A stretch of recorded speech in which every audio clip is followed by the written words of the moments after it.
Hi, Juliette. It's your daddy. It's Friday, April 27th, 2 days before your birthday. I'm going to be sending you a birthday card, and I'm sure that nobody's going to look on YouTube in time to know that to try and intercept it, although I'm sure your mother's going to try and intercept it. I don't know what's going to happen when you're 18. I got to talk to my lawyer. I don't want to get arrested. I don't want to do something wrong by going on private property, but your mother is likely to say I did anything if she did it first time. But now that you're 18, she can't speak for you. You know, if you like last time, if she accused me of threatening to kill you two guys. You're the one that would have to bring me to court in order for me to have an order of protection against you. She can't have one for you. But again, I'm talking to my lawyers and finding out what applies and what doesn't apply. I know your mother wouldn't bat an eye if I went to jail. In fact, that was probably the one thing that she would probably want more than anything. And, you know, I still hold out hope that somehow I'm wrong, and that, you know, your mother is not a covert narcissist, and that there's no hope for my ever being able to reason with her again on a rational level. Nobody in their right mind would keep their child away from their other parent unless there was something wrong with them. And in a way, it's kind of a comfort to know that that your mother has a problem, that she's not just evil, but the things that she does do are evil. And when it comes to taking me to court, lying, saying I threatened to kill you guys, keep me away from you for 2.5 years, I don't know if I'll ever be able to get over the suffering that I feel. It being your 18th birthday coming up, I don't know if I'll ever be able to get on with my life the way I'd wanted to get on with my life, and my declining health and everything else is not helping. It's a pouring, raining day out. I was going to get the transcripts of the trial so that I can present the last bit of information that you and everybody else needs, is all the files from the first order of protection that I got to the trial transcripts. And as I said, make up your own mind. Who knows how old you'll be when you read this, or how well you'll be when you read this, or who else is going to read this. It's going to be hard for me to convince your mother's family that she did anything wrong. But all I'm going to do is I'm going to leave the truth out there, leave a record of it, because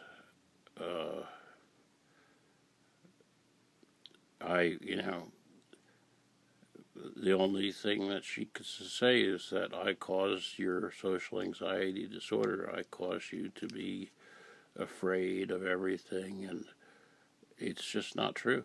And how could she know? Because she was never here. She never, in those last 3 years that she allowed me to see you, the judge allowed me to see you, she never spent any time in this apartment. She never spent any time with you and me together. You're the only one that knows.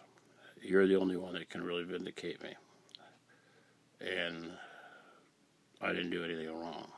And if I did do anything wrong, it certainly didn't deserve never seeing you again. That's wrong.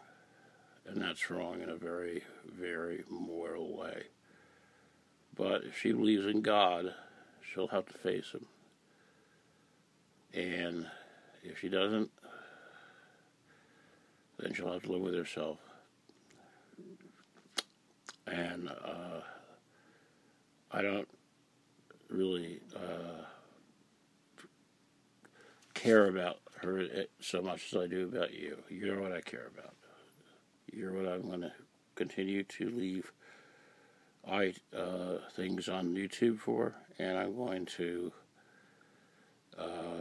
try and see you as you get older. I think once you graduate from high school, the game changes once again. Sunday, the game will change because you turn 18. Once you graduate from high school, the game will change again because, but remember how upset you got when you told your mother that I said that, like, those people in the pizza parlor are 25 and they'll still be living with their parents? Well, you don't have to let that happen to you. Are you going to let it? Because it's time to leave home. Time to leave home when you finish college. Time to go out and be on your own in this world. And if you let your mother prevent you from doing that, then that's just a terrible thing of her. People overprotect their children too much these days. Parents need to let their kids scrape their elbows, scrape their knees. Don't put them in danger, but let them go out and find out that life really is hard. Because if you overprotect a child and you let them loose in this world, which is full of evil people,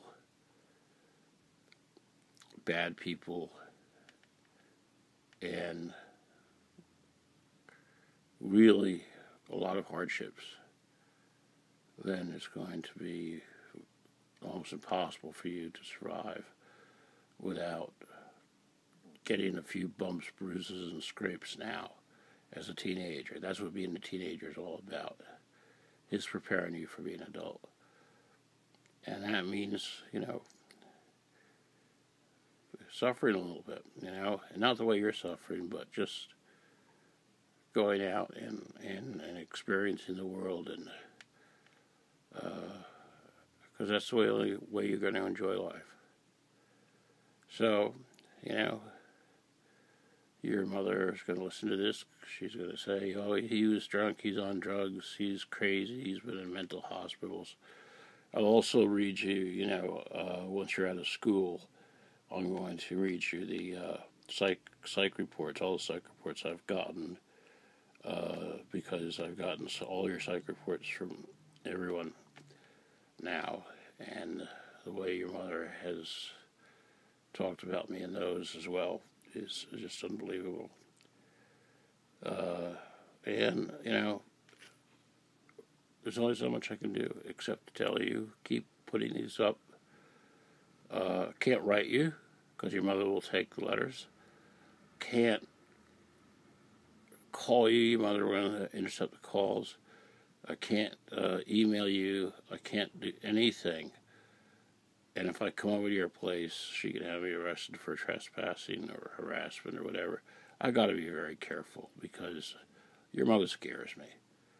Your mother scares me because I don't think there's anything that she would not do to put me in jail or even worse.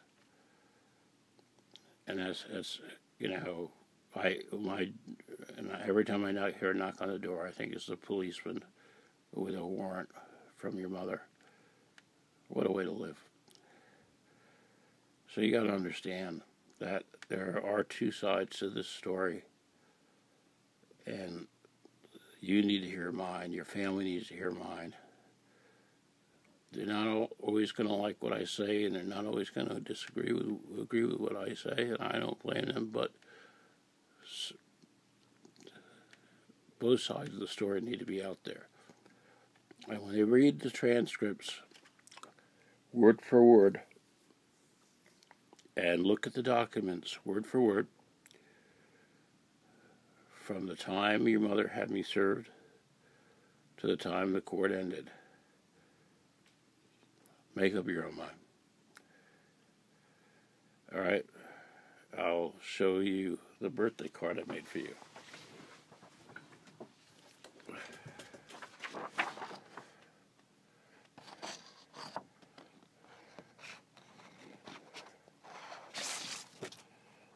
Julius.